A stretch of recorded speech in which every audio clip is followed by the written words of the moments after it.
Hello दोस्तों, success मंत्र class में आप लोगों का फिर से एक बार स्वागत है। आज हम आप लोगों के लिए एक नया वीडियो लाए हैं, वो है इतिहास का।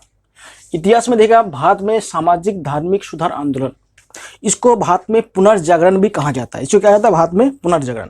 देखिए, पुनर्जागरण क्या होता है पहले समझ लीजिएगा। देखिए, पुनर्जागरण होता है कि लोगों को फिर से एक बार जगाना। इसमें जगाने का मतलब ये नहीं कि कोई सोए हुए है उसको जगाना।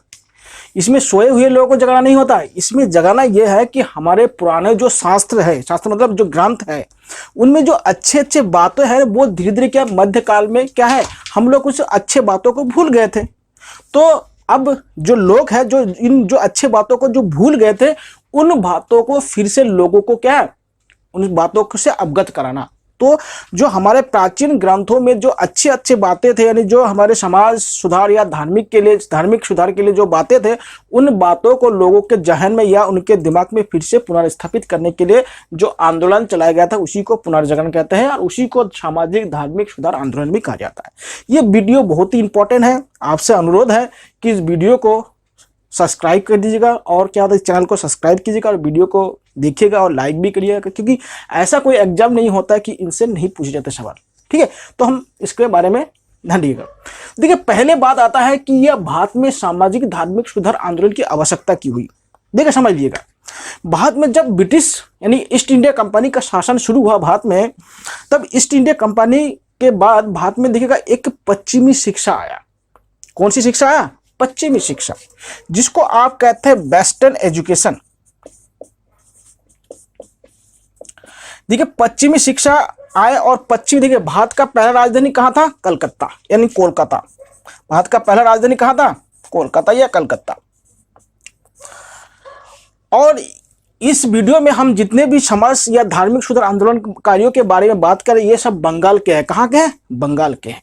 ठीक है, देखिए भारत में सबसे पहले जो पुनर्जागरण या धार्मिक या सामाजिक सुधार आंदोलन जो शुरू हुआ था, वो कहां से शुरू हुआ था? बंगाल से शुरू हुआ था। क्यों? एक तो बंगाल में क्या था? ब्रिटिश का क्या है? राजधानी था। और ब्रिटिश राजधानी होने के कारण क्या है, बंगाल के आसपास यानी बंगाल में कलकत्ता के आसपास क्या पश्चिमी शिक्षा का विकास हुआ। पश्चिमी, देखिए एक होता है पश्चिमी शिक्षा होता है और एक होता है आधुनिक शिक्षा। देखिए भारत में आज भी जो शिक्षा है वो क्या पश्चिमी शिक्षा माना जाता है। ये देखिए बहुत सा शब्द आप लोगों ने सुना होगा कि मैकेले का शिक्षा नीति, यानी मैकेले का जो शिक्षा नीति है उसी को क्या कहते हैं? पश्चिमी शिक्षा नीति कहा जाता है। और इसमें क्या है, भारत के लोगों को केवल बाबू बनाने यानी क्लर्क बनाने की शिक्षा दी जाती है। देखिएगा आज भी क्या है, हम लोग MA BA और क्या है MSc कर लेते हैं, उसके बाद भी क्या होता है, हम उस विषय के क्या है छोटे छोटे तकनीकी कार्य को नहीं कर पाते हैं। जैसे देखिएगा, मान ले कोई हिंदी का कोई MA किया हुआ व्यक्ति है, उनसे क्या है दोहे लिखने के लिए बोलिए, उनके हाथ कांपने लग जाता है। भाई क्या है, लेकिन दो रटके सुनाने के लिए बोलिए, वो तुरंत सुना देगा। तो क्या है, हमारे यहाँ पे क्या है जो शिक्षा दी गई वो कैसा है? क्लर्क बनाने के लिए शिक्षा दी गई, जिसको मैकेले की शिक्षा नीति कहा जाता है। अब देखिएगा, देखिए पश्चिमी शिक्षा और भारत की शिक्षा में, मध्यकालीन भारत की शिक्षा में क्या अंतर था। देखिए भारतीय शिक्षा में क्या था, मध्यकालीन में इसमें क्या था, साहित्य, संगीत, ठीक है, कला, इनके बारे में शिक्षा दी जा रही थी। लेकिन जो पश्चिमी शिक्षा हमारे देश में आया तो इन्होंने भारत में दो चीज लाया। क्या लाया? एक विज्ञान और दूसरा क्या है? गणित। एक विज्ञान लाया और दूसरा क्या है? गणित। देखिए विज्ञान और जो गणित है ना, इसमें तर्क होता है। आप बताइए, कोई हिंदी का कोई विद्यार्थी है, कोई अंग्रेजी का विद्यार्थी है, कोई बंगला का विद्यार्थी है, कोई क्या है नेपाली का विद्यार्थी है, यानी भाषा का विद्यार्थी है, उसमें तर्क नहीं होता है। उसमें जो भी कवि जो लिख दिया उसको रटना होता है, उसका व्याख्या करना होता है, उसमें तर्क कम होता है। ठीक है, लेकिन विज्ञान पढ़ेंगे क्या होगा? तर्क की, बिना विज्ञान में तर्क की कोई की फॉर्मूला को आप सिद्ध नहीं कर पाएंगे। गणित क्या होता है? पूरे फॉर्मूला बेस होता है, तर्क होता है। ठीक है, जहां पे तर्क होगा, इसलिए देखिएगा इस समय हमारे देश में जितने भी एग्जाम होते हैं उसमें क्या है, रीजनिंग पूछा जाता है। तो रीजनिंग क्या है? तर्क है। जिस समाज में तर्क खत्म हो जाता है वो समाज का विकास भी खत्म हो जाता है। तो हमारे पश्चिमी यानी मध्यकालीन शिक्षा में क्या नहीं था?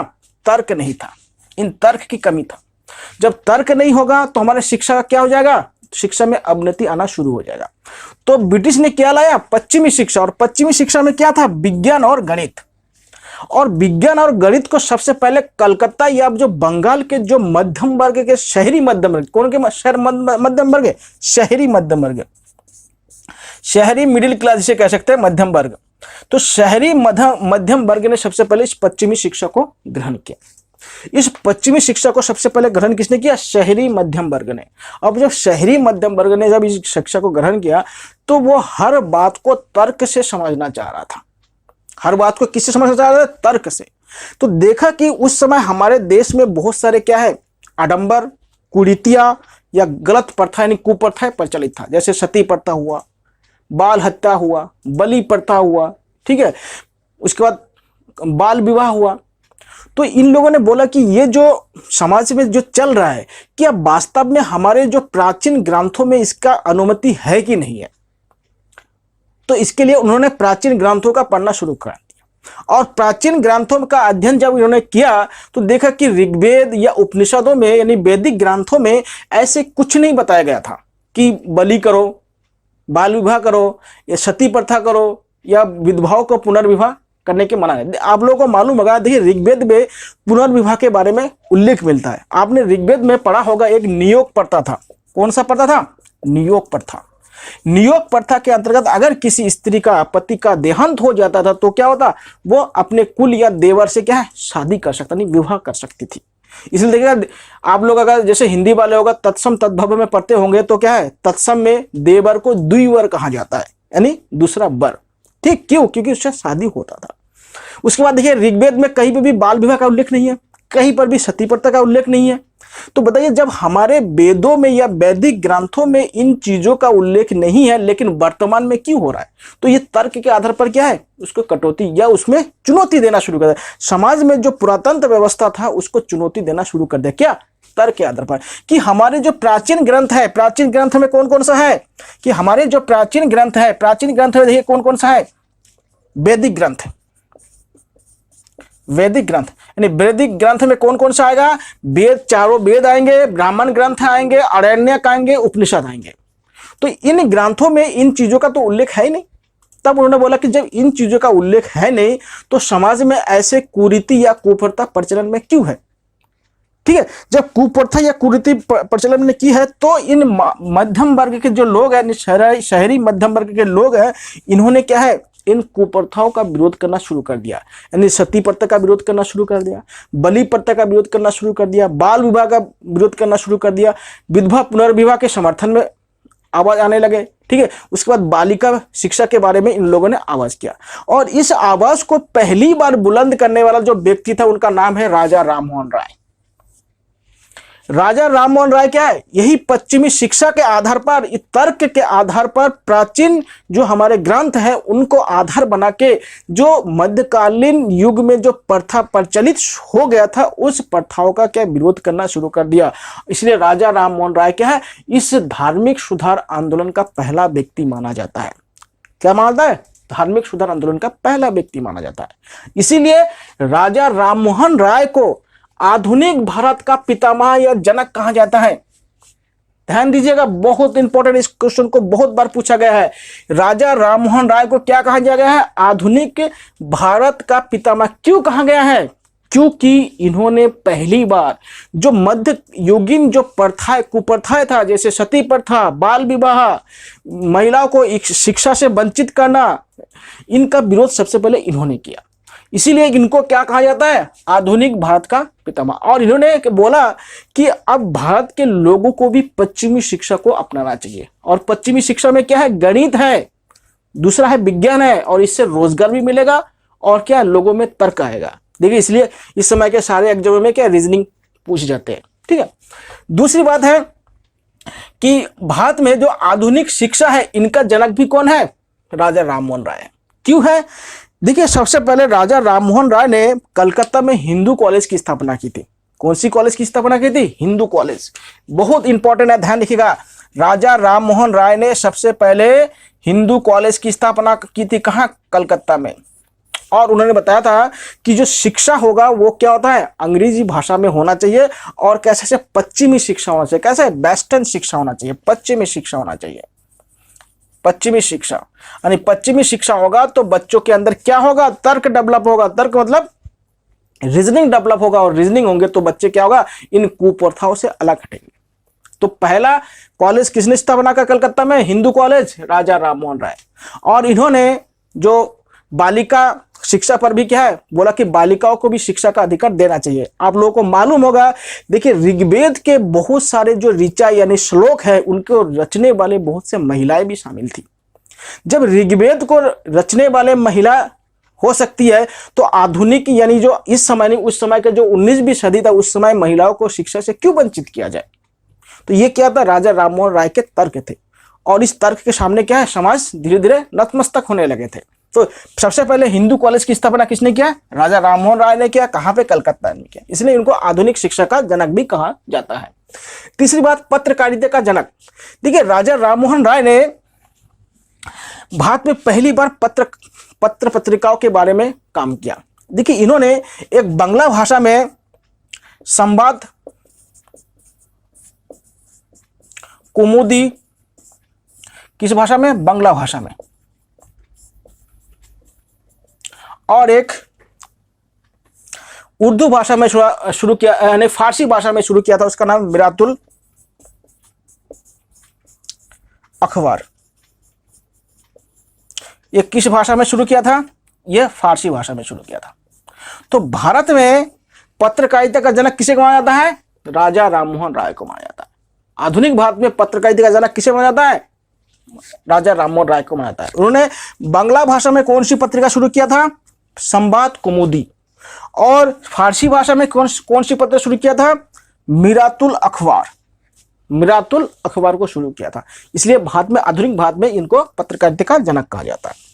तीसरी बात है, राजा राममोहन ने बोला कि इस धरती पर जितने भी भगवान हैं उनका रूप क्या है? एक है।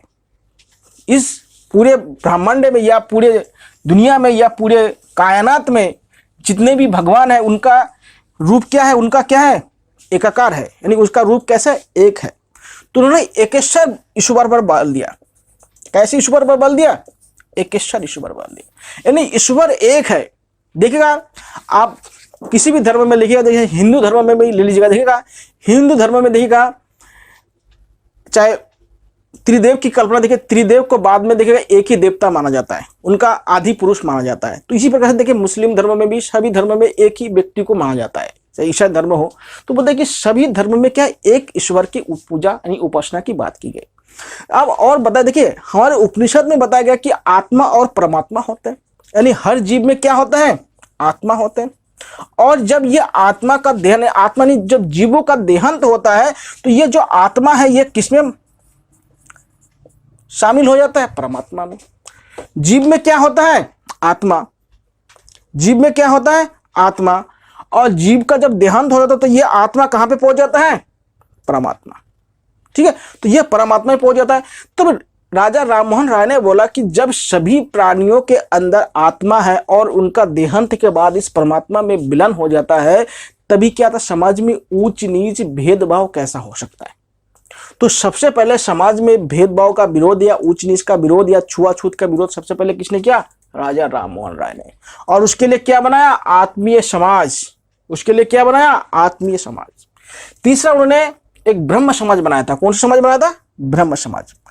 उन्होंने एक नया समाज बनाया था जो 1828 में उनकी स्थापना किया था, जिसका नाम है ब्रह्म समाज। ठीक है, इस समाज के माध्यम से उन्होंने बताया कि जो जितने भी हमारे भारत में जो जितने भी धर्म ग्रंथ हैं उनका सार क्या है? ब्रह्म, यानी एक ही देवता पर मानते हैं, एक ईश्वर पर मानते हैं। और उन्होंने बताया कि इनका मूल की क्या है, जिसको कहते हैं वेदांत कहा जाता है। वेदांत के वेदांत को उपनिषद कहा जाता है, क्योंकि वेदों के अंत में जो ग्रंथ लिखा गया है उसको क्या कहते हैं? उपनिषद कहा जाता है। ठीक है, तो उसको वेदांत कहा जाता है। उसके बाद देखिएगा राजा राममोहन राय ने सती प्रथा उन्मूलन के लिए बहुत योगदान दिया। इन्होंने सती प्रथा उन्मूलन के लिए बहुत योगदान दिया और 1829 में लॉर्ड विलियम बेंटिंग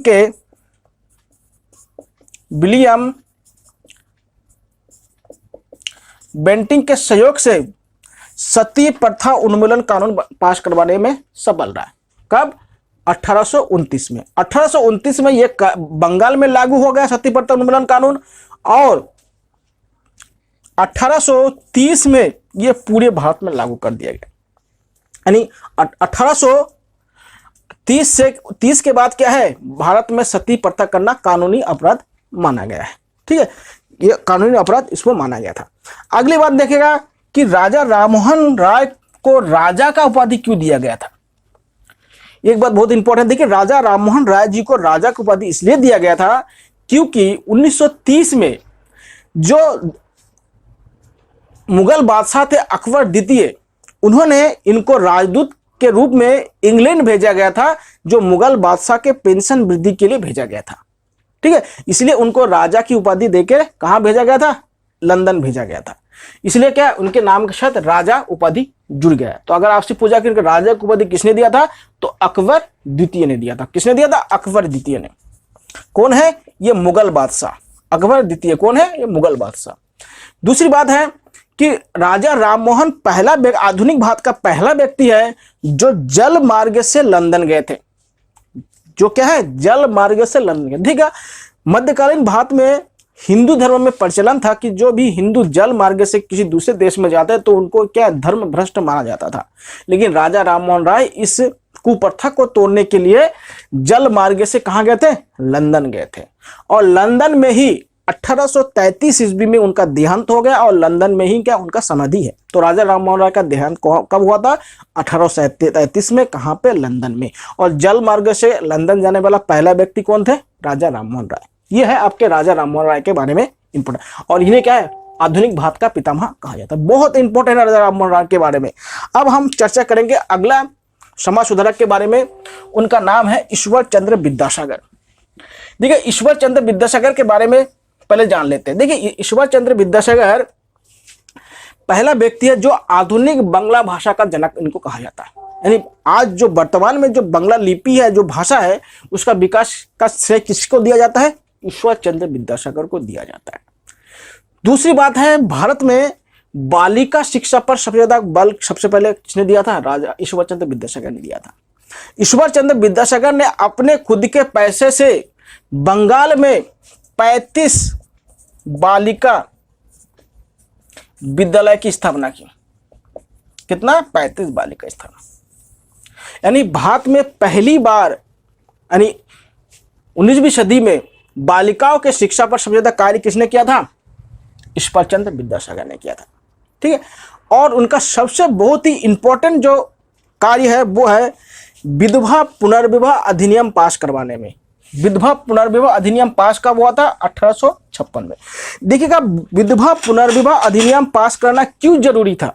देखिए जरूरी क्यों था, देखिए आपको मालूम है कि राजा राममोहन राय के सहायता से सती प्रथा का उन्मूलन हो गया था।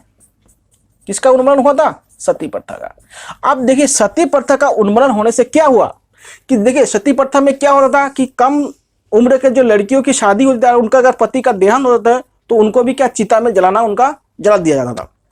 अब मान लिया कि सती प्रथा जब कानूनी अपराध माना गया तब क्या है, अब उन छोटे उम्र की जो महिलाएं थी उनकी क्या है, जलाए नहीं जाने लगे।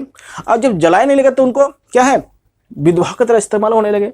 और विधवाओं के इस्तेमाल के लिए उन पर बहुत सारे प्रतिबंध लगा दिया गया। जैसे वो सफेद कपड़े में रहना पड़ेगा, उनको चप्पल जूते नहीं पहन सकते, श्रृंगार नहीं कर सकते, अच्छा भोजन नहीं खा सकते, अकेले रहना है, धार्मिक कार्य में भाग नहीं ले सकते हैं, उसके बाद दूसरे पुरुष से बात नहीं कर सकते। बहुत ही जैसे क्या कह सकते हैं कि कैदी से भी ज्यादा बदतर जिंदगी उनका रहा होगा। आप लोगों ने एक पिक्चर देखा होगा, प्रेम रोग पिक्चर आप लोगों ने देखा होगा। देखिए प्रेम रोग में क्या है, उस जो हीरोइन होती है, हीरोइन के साथ भी ऐसे बदतर व्यवहार की जाती है कि उनको भी क्या विधवा वाले रोल को दिखाया गया है। ठीक है, और एक पिक्चर है देखिएगा, वाटर पिक्चर है। उस वाटर पिक्चर में विधवाओं के बहुत ही विभत्स रूप दिखाया गया कि महिलाओं के साथ कितना बड़ा अत्याचार हुआ करता था विधवाओं के साथ। ठीक है, तब राजा राममोहन ने तो सती प्रथा का उन्मूलन कर दिया। तब ईश्वर चंद्र विद्यासागर ने देखा कि जो विधवा है, जो विधवा हो गई है जो महिला है, अब उनका क्या कैसे पुनर्वास किया जाए। क्योंकि ये सती प्रथा होने से जो महिला ने कम, जैसे हमारे 10-15 साल की उम्र की महिला अगर विधवा हो जाए, मतलब उनका पूरा जीवन क्या पड़ा रहता है। अगर उनका दोबारा शादी नहीं होगा तो क्या होगा, पूरी तरह से उनका जीवन बर्बाद हो जाएगा। ठीक है, या दूसरी बात है कि समाज के जो धनवान लोग होते हैं उसका मिसयूज करने लग जाते हैं, उसको वेश्यावृत्ति में डाल देते हैं। उनको क्या होता है, उनके शारीरिक शोषण होता है, उनका यौन शोषण होता है, उनका मानसिक शोषण होता है। तब ईश्वर चंद्र विद्यासागर ने एक नियम बनाया, उसका नियम था कि जो विधवाओं का पुनर्विवाह करवाया, यानी कि अधिनियम पास करवाने के लिए। देखिए विधवा पुनर्विवाह अधिनियम जो लाया गया था तो भारत में लॉर्ड डलहौजी का शासन था, लेकिन जब यह पारित किया गया था तब किसके समय में पारित किया गया? लॉर्ड कैनिंग के समय पारित किया। ये बहुत ही इंपॉर्टेंट, बहुत से किताबों में गलत लिखा आता है, देख लीजिएगा। जब विधवा पुनर्विवाह अधिनियम लाया गया था तब कौन थे गवर्नर जनरल? लॉर्ड डलहौजी। और जब इसको पारित किया गया था तब गवर्नर जनरल कौन थे? लॉर्ड कैनिंग थे। धन्यवाद। और कब लाया गया था? 1856 में लाया गया था। तो इसीलिए क्या है, विधवा यानी सती प्रथा उन्मूलन के बाद जो विधवाओं की दशा है उनको सुधारने के लिए क्या है, विधवा पुनर्विवाह अधिनियम बहुत जरूरी था। और आपको पता था कि हमारे ऋग्वेद में भी क्या है, विधवा पुनर्विवाह के बारे में बताया गया था। उसमें कौन सी प्रथा बताया गया था? नियोग प्रथा। कौन सी प्रथा था? नियोग प्रथा। अब देखिए इसके लिए सबसे पहले ईश्वर चंद्र विद्यासागर ने अपने बेटे का विवाह एक विधवा महिला से करवा दिया। सबसे पहले क्या किया? अपने बेटे का विवाह एक विधवा महिला से करवा दिया। ठीक है, आज भी देखिएगा हमारे समाज में एक कुरीति है कि अगर कम उम्र में अगर किसी की बहू या किसी की बेटी अगर विधवा हो जाती तो उनकी शादी में बहुत सारी दिक्कतें आने लगती है। उनको शादी नहीं देते थे कि हमारे परिवार का सम्मान है, हमारे जाति का सम्मान है, बहुत सारे सम्मान के लिए उनको विधवा नहीं देते। बताइए उनका जिंदगी कैसे बीतता होगा। ठीक है, अब आते हैं लास्ट में देखते हैं इस वीडियो का, वो है स्वामी विवेकानंद। देखिए स्वामी विवेकानंद को आधुनिक यानी नव हिंदू धर्म का प्रवर्तक कहा जाता है। क्यों कहा जाता है? देखिए जो हिंदू धर्म होता है, देखिए हिंदू जो धर्म है, देखिए पहले हिंदू कोई धर्म नहीं था। हिंदू क्या था? एक क्षेत्र था। हिंदू कैसा था? हिंदू एक क्षेत्र था। क्योंकि जो अरबी लोग जो भारत आए थे तो अरबी लोग सिंधु के जगह पे हिंदू शब्द का इस्तेमाल कर रहे थे। तो हिंदू क्या था? पहले एक क्षेत्र था, यानी सिंधु नदी के आसपास के जो क्षेत्र था उन क्षेत्रों को हिंदू कहा जाता। लेकिन बाद में हिंदू क्या है, एक धर्म के रूप में हुआ। और ये इसको गढ़ने में सबसे महत्वपूर्ण रोल किसने अदा किया? राजा राममोहन राय। हिंदू धर्म को गढ़ने में सबसे बड़ा रोल किसने अदा किया? राजा राममोहन राय। देखिए हिंदू धर्म का मतलब होता है वैदिक धर्म प्लस यानी अनार्य धर्म।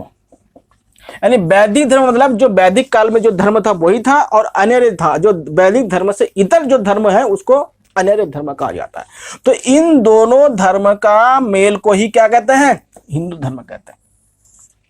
हिंदू धर्म में केवल वैदिक धर्म नहीं आता है, हिंदू धर्म में वैदिक और अनार्य दोनों धर्म का मेल है। तो इसलिए देखिएगा हिंदू धर्म और वैदिक धर्म में अंतर होता है। ठीक है, ध्यान दीजिएगा। अब देखिए इन्हें का नव हिंदू धर्म का प्रवर्तक कहा जाता है। यानी जो आधुनिक जो इस समय हम जो जिस हिंदू धर्म को मानते हैं उसका जनक किसे कहा जाता है? स्वामी विवेकानंद को कहा जाता है। देखिए स्वामी विवेकानंद का बचपन का नाम क्या है? नरेंद्र दत्त। इनका बचपन का क्या नाम था?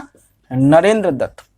ठीक है, अब देखिएगा ये भारत में वेदांत का अध्ययन किया। क्या अध्ययन किया? वेदांत, यानी वेदों के अंदर उपनिषदों का अध्ययन किया। और इनके गुरु का नाम क्या था?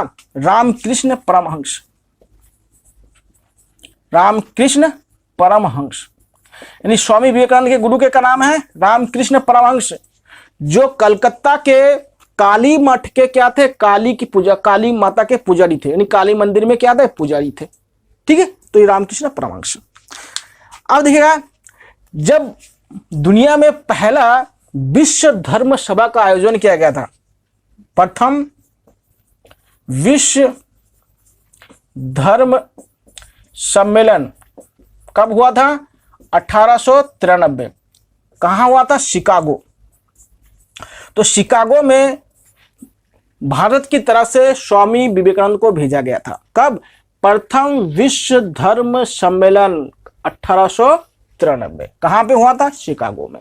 इस सम्मेलन में किनको भेजा गया था? स्वामी विवेकानंद को भेजा गया था। और यहां पे जाके स्वामी विवेकानंद का जो भाषण है वो बहुत ही फेमस हो गया। और इसके बाद क्या, इनको विश्व में प्रसिद्धि मिली। और प्रसिद्धि मिलने के कारण ये यूरोप, अमेरिका वगैरह घूम के आए। और घूम के आने के बाद जब भारत आए, और भारत आके सबसे पहले इन्होंने रामकृष्ण मिशन का गठन किया। किसका मिशन गठन किया? रामकृष्ण मिशन। और रामकृष्ण मिशन के माध्यम से गरीब, असहाय और जो कमजोर लोग हैं या निम्न वर्ण के लोग हैं उनके उद्धार के लिए काम करना शुरू कर दिया। और इस रामकृष्ण मिशन का 2 आश्रम बनाया गया, यानी 2 क्या है? मुख्यालय बनाया गया था।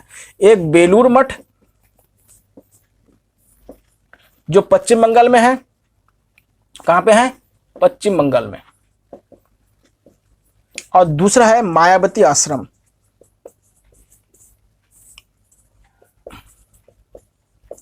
मायावती आश्रम कहां पे है? उत्तराखंड में, यूके। ठीक है, ये इनका 2 मुख्यालय बनाया गया था, रामकृष्ण मिशन। ठीक है, और कब बनाया गया था? 1897 में इनको बनाया गया था। अब देखिए, विवेकानंद जी के जो जन्म दिवस होता है वो होता है 12 जनवरी। और 12 जनवरी को भारत में राष्ट्रीय युवा दिवस के रूप में मनाया जाता है। यानी विवेकानंद जी के जन्म दिवस को क्या माना जाता है? राष्ट्रीय युवा दिवस के रूप में। कब होता है? 12 जनवरी को। हर वर्ष के 12 जनवरी को राष्ट्रीय युवा दिवस के रूप में माना जाता है उनके जन्म दिवस को। ठीक है, आगे देखते हैं। देखिए, विवेकानंद ने सबसे ज्यादा जो काम किया है वो क्या है? दलित या जो नीचे कमजोर लोग हैं उनके बारे में कहा। देखिए, इन्होंने जो निम्न वर्ण के लोग के लिए बोला है दरिद्र नारायण। क्या बोला है? दरिद्र नारायण। जिस प्रकार से महात्मा गांधी ने दलितों को हरिजन कहा था, उसी प्रकार से विवेकानंद ने दलितों को क्या कहा? दरिद्र नारायण का। यानी उन्होंने बताया कि हमारा जो नारायण है, मतलब विष्णु, नारायण कैसे? दरिद्र, मतलब वंचित है, तो उनके उद्धार के लिए क्या करना चाहिए? कार्य करना पड़ेगा। और उन्होंने छुआछूत का बहुत ज्यादा विरोध किया और उन्होंने बोला कि हमारा जो धर्म है वो कहाँ पे? रसोई घर में निवास करते हैं, कि इसको मत छुओ, उसको मत छुओ, इस बर्तन में उसको खाना मत दो, इस बर्तन में उसको खाना मत दो। तो हमारा धर्म कहाँ पे है? रसोई घर में है। तीसरी बात उन्होंने ये बताया कि भारत में समाजवाद को फैलाने में स्वामी विवेकानंद का बहुत बड़ा योगदान है, यानी सोशलिस्ट।